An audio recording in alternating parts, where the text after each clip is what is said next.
You can jail your opponents, but you can't imprison ideas. Maumoon Abdul Gayoom, born in 1937 to a reasonably well-off family, is a political leader from Maldives who served as the president of Maldives from 1978 to 2008. He married Nazrina Ibrahim, sister of Ilyas, and Abbas Ibrahim, bearing 4 children.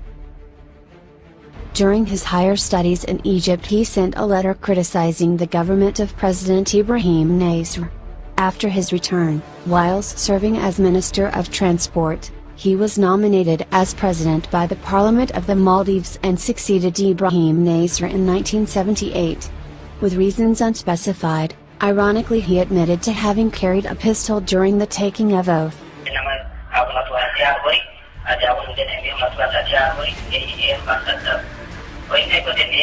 During the long 30 years he controlled the judiciary, the police, the military and the parliament with humiliation, character assassination, fear and intimidation. His anonymity is a sign of something more sinister, creating fear even amongst his close associates. Amnesty International and other human rights groups accused his government of imprisoning and torturing its opponents, allegations the government said were baseless even after the case of Evan Nazim, an inmate, who was beaten to death leading up to riots in the capital Male and a shootout at the prison leaving numbers dead and injured. He did not even spare his associates when it came to power. Ilyas Ibrahim, Gayoom's womanizing in-law, was accused and humiliated publicly, stating he was using black magic and sorcery to gain presidency. Gayoom Ibrahim, the business tycoon's wealth in reality belongs to Ilyas Ibrahim. Gayoom silenced domestic dissent to steer the Maldives along a course of his own choosing. Fight for freedom was a dead end in paradise. Gayoom's approach to control extremist thinking gave more fuel to the idea, leading the community towards radical actions like the Maumoon incident. Gayoom was defeated in October 2008 presidential election by Mohamed Nasheed of Maldivian Democratic Party in the first ever multi-party election, which was short-lived, as Nasheed was ousted on 7th of February 2012. Gayoom is believed to be the mastermind of this coup. In opposition, Gayoom continued to serve as leader of the DRP until January 2010, when he retired from active politics. رئيس الجمهورية كما حواد ودان فهو دكتور محمد حيد حسن منك أو فورها من التعيد كرمه. However, in September 2011, he returned to Maldivian politics as the leader of the newly formed Progressive Party of Maldives, PPM. Later, his half-brother, present President, Yamin Abdul Gayoom joined PPM with his cronies and competed with ex-military Omar Nazar, present Home Minister, succeeding with the party ticket for 2013 presidential election. However, Gayoom's favorite candidate to nominate was the moderate religious scholar MP Dr. Afrashim Ali, whose brutal murder shook the nation on the night of 2nd of October 2012. Omar Nazar, who has always been on Gayoom's leash, has repeatedly associated President Yamin with the brutal murder and accused him of being the drug lord of Maldives throughout his campaign in 2013.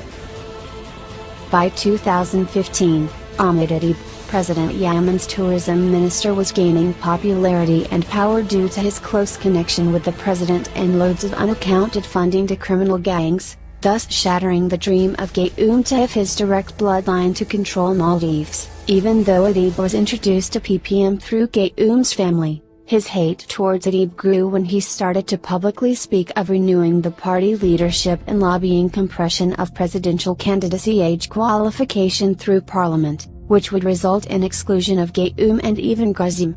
While Adib was busy campaigning for VP of Yemen's government, Gayoom with Ilyas Ibrahim was planning a deadly attack on his half-brother president and VP. From the moment of the presidential boat blast, fingers started to point at VP Adib. And without any solid evidence or reflective findings from the FBI and Saudi team's investigation, Gayoom's boy, Amaru Naziru, executes the perfect framing of VP Adib.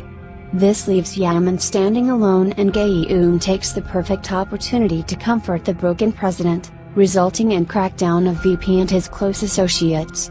To facilitate this, Gayoom sets up a meeting for Yemen with criminal court's corrupt judge, Abdullah.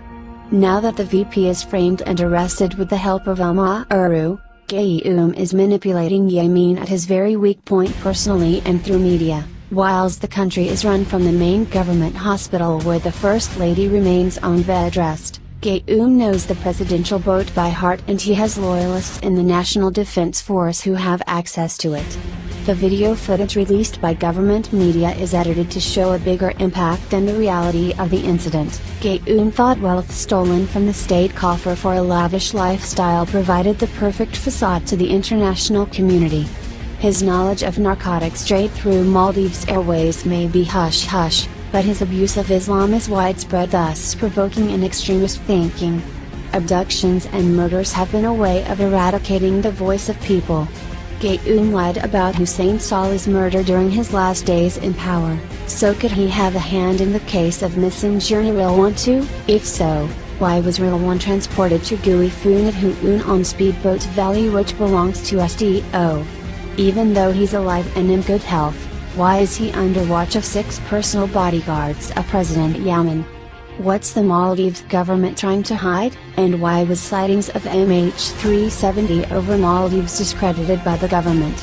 What else are they hiding?